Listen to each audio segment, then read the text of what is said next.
திமுக கூட்டணியில் போக வேண்டும் என்று சொன்ன காலங்கள் உண்டு.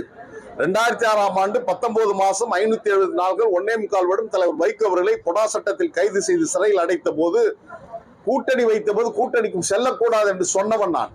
கருப்பு சட்டை கழட்ட மாட்டேன் என்று உறுதியாக இருந்தேன். ஆனால் இன்றைக்கு தலைவர் வைகோ சொல்லுகிறார், நான் அதிமுக கூட்டணி வைத்தது வரலாற்று பிழை, அட்லாண்டிக் பெரும்பிழை என்று சொல்லுகின்ற அளவுக்கு இன்றைக்கு தள்ளப்பட்டிருக்கிறார் என்று சொன்னால், தீர்க்க தரிசனத்தோடு ஒரு தொண்டன் சொன்னதை ஏற்றிருந்தார். இன்றைக்கு இந்த பழி வந்திருக்கார்.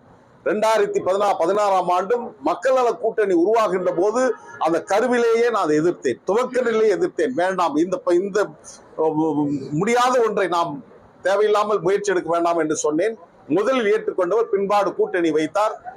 போட்டியிட்டு அத்தனை பேரும் வைப்பு தொகை எழுந்தோம். புரட்சி கலைஞர் டாக்டர் கேப்டன் அவர்கள் முதல் சட்டமன்ற தேர்தலில் வெற்றி பெற்றால் 2வது எதிர்கட்சி தலைவராகினார். 3ஆம் முறை அவருக்கு என்ன எனக்கு யாருக்கு தெரியாது. ஆனால் திராவிட முன்னேற்ற கூட்டணி சென்றிருந்தால்